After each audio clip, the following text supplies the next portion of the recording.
Hi friends, ಎಲ್ರಿಗೂ ನಮಸ್ತೆ. Welcome back to Deepika lifestyle and vlogs. ಎಲ್ಲರೂ ಹೇಗಿದ್ದೀರಾ? ನಾನು ಚೆನ್ನಾಗಿದ್ದೀನಿ. ಐ ಹೋಪ್ ನೀವೆಲ್ಲರೂ ಚೆನ್ನಾಗಿದ್ದೀರಾ ಅಂತ ಅಂದ್ಕೊಂಡಿದ್ದೀನಿ.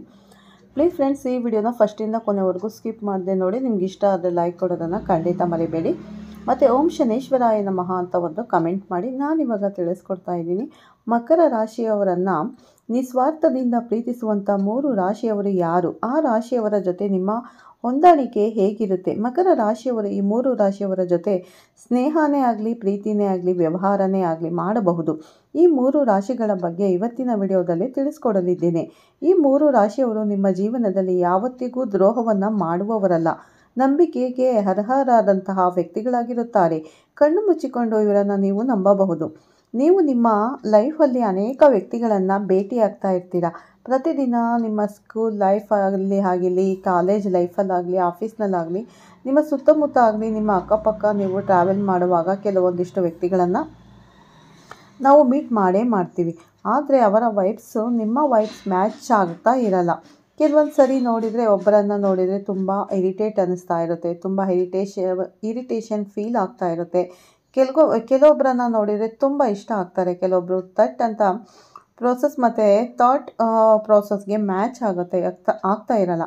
ಕೆಲವೊಂದಿಷ್ಟು ಜನರ ಜೊತೆ ಮಾತನಾಡೋದಕ್ಕೂ ಸಹ ಇಷ್ಟ ಆಗೋದಿಲ್ಲ. ಜಗಳ ವೈಮನಸ್ಸು ಆಗ್ತಾ ಇರುತ್ತೆ. ಇನ್ ಕೇಸ್ ಅವರ ಜೊತೆ ಸ್ನೇಹ ಆದ್ರೂ ಸಹ 1-2 ದಿನ ಅಥವಾ 1 ವೀಕ್ 1 ಮಂತಲ್ಲಿ ಜಗಳ ಉಂಟಾಗಬಹುದು. ಇದಕ್ಕೆಲ್ಲ ಒಂದು ರೀಸನ್ ಇದೆ. ಹಾಗೂ ಅದೇ ರೀತಿ ಒಂದು ನೆಗೆಟಿವ್ ಎನರ್ಜಿ ಒಬ್ಬೊಬ್ಬರ ಕಡೆಯಿಂದ ನಮಗೆ ಬರುವಂತಹ ಫೀಲ್ ಆಗ್ತಾ ಇರುತ್ತೆ. ಅದೇ ರೀತಿ ನಿಮಗೆ ಕೆಲವೊಂದಿಷ್ಟು ಜನರನ್ನು ನೋಡಿದರೆ ಅವರ ಜೊತೆ ಫೀಲಿಂಗ್ಸ್ ಬಹಳ ಚೆನ್ನಾಗಿ ಮ್ಯಾಚ್ ಆಗ್ತಾ ಇರುತ್ತೆ. ಒಳ್ಳೆ ರೀತಿ ಫ್ರೆಂಡ್ಶಿಪ್ಪನ್ನು ಇಟ್ಕೊಂಡಿರ್ತೀರ.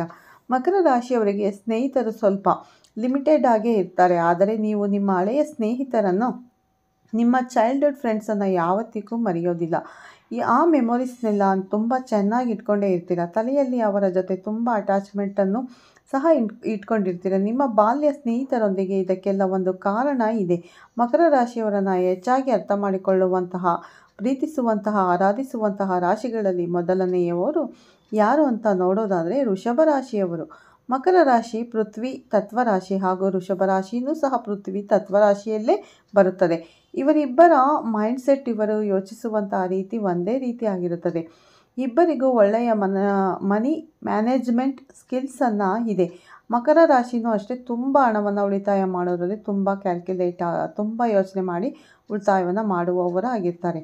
ವೃಷಭ ರಾಶಿನೂ ಅಷ್ಟೇ ದುಡ್ಡನ್ನು ಉಳಿಸುವ ವಿಚಾರದಲ್ಲಿ ಬಹಳ ಬುದ್ಧಿವಂತರಾಗಿರುತ್ತಾರೆ. ಮಕರ ರಾಶಿಯ ಅಧಿಪತಿನೂ ಶನಿದೇವ, ವೃಷಭ ರಾಶಿಯ ಅಧಿಪತಿನೂ ಶುಕ್ರ ಗ್ರಹ. ಶನಿದೇವ ಹಾಗೂ ಶುಕ್ರ ಗ್ರಹಕ್ಕೆ ಯಾವುದೇ ವೈರತ್ವ ಇರೋದಿಲ್ಲ. ಇವರಿಬ್ಬರು ಮಿತ್ರರು ಆದಂತಹ ಕಾರಣ ವೃಷಭ ರಾಶಿಯವರ ಮಾತಿಗೆ ನೀವು ಗೌರವವನ್ನು ಕೊಡ್ತೀರ. ಪರಸ್ಪರ ಒಬ್ಬರನ್ನು ಅರ್ಥ ಮಾಡಿಕೊಳ್ತಿರ್ತೀರ. ನಿಮ್ಮ ಮನಸ್ಸಿನ ಫೀಲಿಂಗ್ಸ್ಗಳನ್ನು, ಭಾವನೆಗಳನ್ನು ವೃಷಭ ರಾಶಿಯವರು ಬಹಳ ಬೇಗ ನೀವು ಹೇಳ್ದೇನೆ ಅರ್ಥ ಮಾಡಿಕೊಳ್ತೀರ. ಮತ್ತು ಯಾವುದೇ ಸಂದರ್ಭದಲ್ಲಾದರೂ ನಿಮ್ಮ ಸಹಾಯಕ್ಕೆ ಬರುವವರು ವೃಷಭ ರಾಶಿಯವರು ಆಗಿರುತ್ತಾರೆ. ಆದ್ದರಿಂದ ವೃಷಭ ರಾಶಿಯವರೊಂದಿಗೆ ಸ್ನೇಹ ಆಗಲಿ, ಪ್ರೀತಿಯಾಗಲಿ, ವ್ಯವಹಾರ ಆಗಲಿ ಮಾಡಬಹುದು. ಮಕರ ರಾಶಿ ಮ್ಯಾಚ್ ಆಗುವಂಥ 2ನೇ ರಾಶಿಯವರು ಕನ್ಯಾ ರಾಶಿ. ಕನ್ಯಾ ರಾಶಿಯು ಪೃಥ್ವಿ ತತ್ವ ರಾಶಿಯಲ್ಲಿ ಬರೋದ್ರಿಂದ ಕನ್ಯಾ ರಾಶಿಯ ಅಧಿಪತಿ ಬುಧ ಗ್ರಹ ಶನಿ ಗ್ರಹಕ್ಕೆ ಮಿತ್ರ ಗ್ರಹ ಆದ್ದರಿಂದ ಮಕರ ರಾಶಿ ಹಾಗೂ ಕನ್ಯಾ ರಾಶಿ ನಡುವೆ ಒಳ್ಳೆಯ ಅಂಡರ್ಸ್ಟ್ಯಾಂಡಿಂಗ್, ಪರಸ್ಪರ ಪ್ರೀತಿ, ಸ್ನೇಹ, ಗೌರವ, ವ್ಯವಹಾರ ತುಂಬ ಚೆನ್ನಾಗಿರುತ್ತೆ. ಇಬ್ಬರಲ್ಲೂ ಕನ್ಯಾ ರಾಶಿಯವರು ನಿಮ್ಮ ಬೆನ್ನ ಹಿಂದೆ ಮಾತನಾಡುವವರಲ್ಲ. ಯಾವಾಗಲೂ ನಿಮಗೆ ಒಳ್ಳೆಯದನ್ನೇ ಬಯಸುತ್ತಾರೆ. ಇವರು ಸಹ ತುಂಬ ಕ್ಯಾಲ್ಕುಲೇಟಿವ್ ಆಗಿರ್ತಾರೆ. ಆದರೂ ಮಕರ ರಾಶಿಯವರ ವಿಚಾರದಲ್ಲಿ ತುಂಬ ಒಳ್ಳೆಯದನ್ನೇ ಬಯಸುವವರಾಗಿರ್ತಾರೆ. ಕನ್ಯಾ ರಾಶಿಯವರಾದ್ದರಿಂದ ನಿಮ್ಮ ಸ್ನೇಹ, ಪ್ರೀತಿ ಹಾಗೂ ನಿಮ್ಮ ಮದುವೆನೂ ಕೂಡ ಸಹ ಆಗಬಹುದು. ಕನ್ಯಾ ರಾಶಿಯವರ ಜೊತೆ ಈ 3 ರಾಶಿಯವರ ಜೊತೆ ನಿಮ್ಮ ಸ್ನೇಹ ಆಗಲಿ, ಪ್ರೀತಿ ಆಗಲಿ, ಮದುವೆ ಆಗಲಿ ಆಗಿದ್ರೆ ಸಂಬಂಧ ಬಹಳ ಸುಮಧುರವಾಗಿರುತ್ತೆ. ನಿಮ್ಮ ಬಾಂಧವ್ಯನ ಅಷ್ಟೇ ತುಂಬ ಚೆನ್ನಾಗಿರುತ್ತೆ. ಮಕರ ರಾಶಿಗೆ ಮ್ಯಾಚ್ ಆಗುವಂಥ 3ನೇ ರಾಶಿ ತುಲಾರಾಶಿ. ತುಲಾರಾಶಿಯ ಅಧಿಪತಿ ಶುಕ್ರ ಗ್ರಹ, ಮಕರ ರಾಶಿಯ ಅಧಿಪತಿ ಶನಿ ಗ್ರಹ. ಇಬ್ಬರು ಪರಸ್ಪರ ಮಿತ್ರರು. ಹಾಗೂ ತುಲಾರಾಶಿಯಲ್ಲಿ ಶನಿಗ್ರಹ ಉಚ್ಚ ಸ್ಥಾನಕ್ಕೆ ಬರುವಂತಹ ಕಾರಣ ಅಂದರೆ ಶನಿಗ್ರಹಕ್ಕೆ ರಾಶಿ ಬಹಳ ಪ್ರಿಯವಾದಂತಹ ರಾಶಿಯಾಗಿದೆ. ತುಲಾರಾಶಿಯವರು ಬಹಳ ಶಾಂತಿ ಪ್ರಿಯರಾಗಿರುತ್ತಾರೆ. ಅವರು ತುಂಬ ಜಗಳ ಮಾಡೋದು, ಗಲಾಟೆ ಮಾಡೋದು, ಆ ರೀತಿ ವ್ಯಕ್ತಿಗಳನ್ನು ಅವರು ನ್ಯಾಯಪ್ರಿಯರಾಗಿರುತ್ತಾರೆ. ಮತ್ತು ತುಲಾರಾಶಿಯವರು ತುಂಬ ಚೆನ್ನಾಗಿ ಬ್ಯಾಲೆನ್ಸ್ ಮಾಡ್ತಾರೆ. ಲೈಫನ್ನೇ ಆಗಲಿ, ಮಾತಾಡೋದ್ರಲ್ಲೂ ಸಹ ಪ್ರತಿಯೊಂದು ವಿಚಾರದಲ್ಲೂ ತುಂಬ ಚೆನ್ನಾಗಿ ಬ್ಯಾಲೆನ್ಸ್ ಮಾಡ್ತಾರೆ. ತುಲಾ ರಾಶಿಯವರು ನೋಡಲು ಬಹಳ ಸುಂದರ ಹಾಗೂ ಆಕರ್ಷಕವರಾಗಿರುತ್ತಾರೆ. ಆದ್ದರಿಂದ ಮಕರ ರಾಶಿಯವರ ಫೀಲಿಂಗ್ಸನ್ನು ಬಹಳ ಚೆನ್ನಾಗಿ ಅರ್ಥ ಮಾಡಿಕೊಳ್ಳುತ್ತಾರೆ.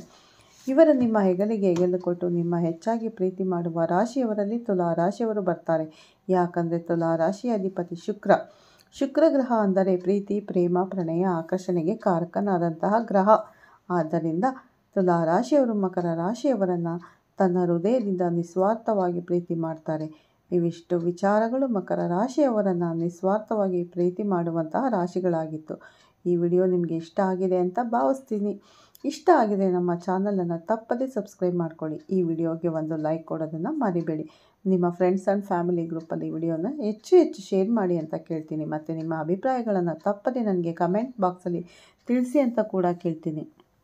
ನೋಡಿದ್ರಲ್ಲ, ಮಕರ ರಾಶಿಯವರಿಗೆ ಅರ್ಥ ಮಾಡಿಕೊಳ್ಳುವಂಥ 3 ರಾಶಿಯವರು ಯಾರ್ಯಾರು ಅನ್ನೋದನ್ನು ಸಂಪೂರ್ಣ ಮಾಹಿತಿಯನ್ನು ಈ ವಿಡಿಯೋದಲ್ಲಿ ತಿಳಿಸ್ಕೊಟ್ಟಿದ್ದೇನೆ. ಈ 3 ರಾಶಿಯವರೊಂದಿಗೆ ಸ್ನೇಹ ಆಗಿರ್ಬೋದು, ಪ್ರೀತಿ ಆಗಿರ್ಬೋದು, ಫ್ರೆಂಡ್ಶಿಪ್ ಆಗಿರ್ಬೋದು ಖಂಡಿತ ಬೆಳೆಸ್ಬೋದು. ಯಾವುದೇ ಕಾರಣಕ್ಕೂ ಈ 3 ರಾಶಿಯವರು ನಿಮಗೆ ಎಂದಿಗೂ ಮೋಸ ಮಾಡುವುದಿಲ್ಲ. ಅಂದರೆ ಮೊದಲನೇ ರಾಶಿ ವೃಷಭ ರಾಶಿಯವರು, ಮತ್ತು 2ನೇ ರಾಶಿ ಬಂದು ಕನ್ಯಾ ರಾಶಿಯವರು, 3ನೇ ರಾಶಿ ಬಂದು ತುಲಾ ರಾಶಿಯವರು. ಈ 3 ರಾಶಿಯವರು ಕೂಡ ಮಕರ ರಾಶಿಯವರಿಗೆ ತುಂಬ ಸಪೋರ್ಟಿವ್ ಆಗಿ ತುಂಬ ಎನ್ಕರೇಜ್ ಮಾಡ್ತಾರೆ. ಮತ್ತು ತುಂಬ ಒಳ್ಳೆ ಫ್ರೆಂಡ್ಶಿಪ್ಪನ್ನು ಬೆಳೆಸ್ತಾರೆ ನಿಮ್ಮ ಜೊತೆ ಅಂತ ಹೇಳ್ಬೋದು. ನಿಮ್ಮ ಬಗ್ಗೆ ಯಾವುದೇ ರೀತಿ ಕೆಟ್ಟ ಭಾವನೆಯನ್ನು ಇಟ್ಕೊಳ್ಳೋದಿಲ್ಲ, ಅವರು ಕೇಡನ್ನು ಬಯಸೋದಿಲ್ಲ. ಹಾಗಾಗಿ ನೀವು ಈ 3 ರಾಶಿಗಳಲ್ಲಿ ನೀವು ಮದುವೆ ಅಂತ ಆದರೆ ಈ 3 ರಾಶಿಯವರ ಜೊತೆ ನೀವು ಖಂಡಿತ ಆಗ್ಬೋದು. ಯಾಕಂದರೆ ಈ 3 ರಾಶಿ ನಿಮಗೆ ಚೆನ್ನಾಗಿ ಆಗಿಬರುತ್ತೆ. ನಿಮ್ಮ ಏಳಿಗೆಯನ್ನು ಬಯಸುವವರು ಅಂತಲೇ ಹೇಳ್ಬೋದು ಮಕರ ರಾಶಿಯವರಿಗೆ. ಮಕರ ರಾಶಿ ಅಧಿಪತಿ ಶನಿ ಆಗಿರೋದ್ರಿಂದ ಶನಿ ಬುದ್ಧಿಕಾರಕ. ಮತ್ತು ನೀವು ನೋಡಿರ್ತೀರ, ಶನಿ ಸಾಡೆ ಸಾತಿ ಬಂದಾಗಿಂದ ತುಂಬ ನೋವನ್ನು ಅನುಭವಿಸಿದ್ದೀರಾ. ಆದರೆ ಅಷ್ಟೇ ಒಳ್ಳೆಯದನ್ನು ಮಾಡ್ತಾರೆ. ಶನಿ ಸಾಡೆ ಸಾತಿಯಿಂದ ಮುಕ್ತಿ ಹೊಂದಿದ್ದೀರಾ. ಈಗ ಅಷ್ಟೇ ನಿಮಗೆ ಒಳ್ಳೆಯದನ್ನು ಬಯಸ್ತಾರೆ ಅಂತಲೇ ಹೇಳ್ಬೋದು. ಶನಿ ಯಾವಾಗಲೂ ನ್ಯಾಯದ ಪರವಾಗಿ ನಿಲ್ಲುವಂಥ ಶನಿ, ನಾವು ತಪ್ಪು ಮಾಡಿದ್ರೆ ಮಾತ್ರ ಶಿಕ್ಷೆನ ಕೊಡುವಂಥ ಶನಿ ಈಗ ಒಳ್ಳೆಯದನ್ನು ಖಂಡಿತ ಮಾಡ್ತಾರೆ. ಮಕರ ರಾಶಿಯವರು ನಾವು ಯಾವತ್ತೂ ಒಳ್ಳೆಯ ದಾರಿಯನ್ನು ಹಿಡಿತೀವೋ ಆವಾಗ ನಮ್ಮ ಶನಿ ಪರಮಾತ್ಮ ನಮ್ಮನ್ನು ಕೈಯನ್ನು ಹಿಡಿತಾನೆ. ನಾವು ಯಾವಾಗ ಕೆಟ್ಟ ದಾರಿಯಲ್ಲಿ ಹೋಗ್ತೀವೋ ಆವಾಗ ನಮಗೆ ಶನಿ ಪರಮಾತ್ಮರು ಶಿಕ್ಷೆಯನ್ನು ಕೊಡ್ತಾರೆ. ಹಾಗಾಗಿ ಮಕರ ರಾಶಿಯವರು ಒಳ್ಳೆಯ ದಾರಿಯಲ್ಲಿ ನಡೆದ್ರೆ ಖಂಡಿತ ಶನಿ ಕೈ ಹಿಡಿತಾನೆ. ನಿಮ್ಮ ರಾಶಿಯ ಅಧಿಪತಿನೇ ಶನಿ ಆಗಿರೋದ್ರಿಂದ ನಿಮಗೆ ಶಿಕ್ಷೆ ಕೊಡೋಕ್ಕೂ ಅವ್ರಿಗೆ ಹಕ್ಕಿದೆ. ಹಾಗಾಗಿ ಒಳ್ಳೆಯದನ್ನು ಕೂಡ ಮಾಡ್ತಾರೆ, ಕೆಟ್ಟದನ್ನು ಮಾಡಿದ್ರೆ ಶಿಕ್ಷೆ ಕೂಡ ಕೊಡ್ತಾರೆ. ಮಕರ ರಾಶಿಯವರು ಆದಷ್ಟು ತಮ್ಮ ಆರೋಗ್ಯದ ಕಡೆ ಸ್ವಲ್ಪ ಗಮನ ಕೊಡಬೇಕಾಗಿ ಬರುತ್ತೆ. ಯಾಕಂದರೆ ಅವರ ರಾಶಿಯಲ್ಲಿ ಸ್ವಲ್ಪ ತೊಂದರೆ ಇರೋದ್ರಿಂದ ಆರೋಗ್ಯದ ಕಡೆ ಗಮನ ಕೊಡಲೇಬೇಕಾಗುತ್ತೆ. ಸಾಡೆ ಸಾತಿಯಿಂದ ಮುಕ್ತಿ ಹೊಂದಿದರೂ ಕೂಡ ಆರೋಗ್ಯದ ಬಗ್ಗೆ ಸ್ವಲ್ಪ ಚಿಂತೆ ಮಾಡಲೇಬೇಕಾಗುತ್ತೆ. ಯಾಕಂದರೆ ಫಸ್ಟಿಂದನೇ ಇದು ಆರೋಗ್ಯದಲ್ಲಿ ಪ್ರಾಬ್ಲಮ್ ಇರೋರು ಡಾಕ್ಟ್ರನ್ನ ಕನ್ಸಲ್ಟ್ ಮಾಡಬೇಕು. ಡಾಕ್ಟ್ರು ಏನನ್ನು ಹೇಳ್ತಾರೋ ಅವ್ರ ರೀತಿ ನಡ್ಕೋಬೇಕು. ಔಷಧೋಪಚಾರಗಳನ್ನು ತಗೊಳ್ಳೇಬೇಕಾಗುತ್ತೆ. ಆದಷ್ಟು ವ್ಯಾಯಾಮ, ಒಳ್ಳೆಯ ಆಹಾರಗಳ ಸೇವನೆ ಮಾಡೋದು, ಮತ್ತು ನೀವು ವಾಕ್ ಮಾಡೋದು, ನೀರು ಕುಡಿಯೋದು ಇದೆಲ್ಲ ಖಂಡಿತ ಮಾಡಬೇಕಾಗುತ್ತೆ ಮಕರ ರಾಶಿಯವರು ಅಂತ ಹೇಳ್ತಾ ವಿಡಿಯೋನ ಇಲ್ಲಿಗೆ ಮುಗಿಸ್ತೀನಿ ಸ್ನೇಹಿತರೆ. ನೋಡಿದ್ರಲ್ಲ ಯಾವ ರಾಶಿಯೊಂದಿಗೆ ಮ್ಯಾಚ್ ಆಗುತ್ತೆ ಮಕರ ರಾಶಿಯವರಿಗೆ ಅನ್ನೋದನ್ನು ಸಂಪೂರ್ಣ ಮಾಹಿತಿಯನ್ನು ವಿಡಿಯೋದಲ್ಲಿ ಶೇರ್ ಮಾಡಿದ್ದೀನಿ. ಈ ವಿಡಿಯೋ ನಿಮಗೆಲ್ಲ ಇಷ್ಟ ಆಗಿದೆ ಲೈಕ್ ಮಾಡಿ, ಶೇರ್ ಮಾಡಿ, ಮತ್ತು ಓಂ ಶನೇಶ್ವರಾಯ ನಮಃ ಅಂತ ಒಂದು ಕಮೆಂಟ್ ಕೊಡೋದನ್ನು ಕೂಡ ಖಂಡಿತ ಮರಿಬೇಡಿ. ಮತ್ತು ಹೊಸಬ್ರು ನನ್ನ ಚಾನಲ್ ವಿಡಿಯೋನ ವೀಕ್ಷಿಸ್ತಾ ಇದ್ದರೆ ಖಂಡಿತ ಫಸ್ಟು ನನ್ನ ಚಾನಲ್ಗೆ ಸಬ್ಸ್ಕ್ರೈಬ್ ಮಾಡ್ಕೊಳ್ಳಿ ಅಂತ ಕೇಳ್ಕೊತೀನಿ.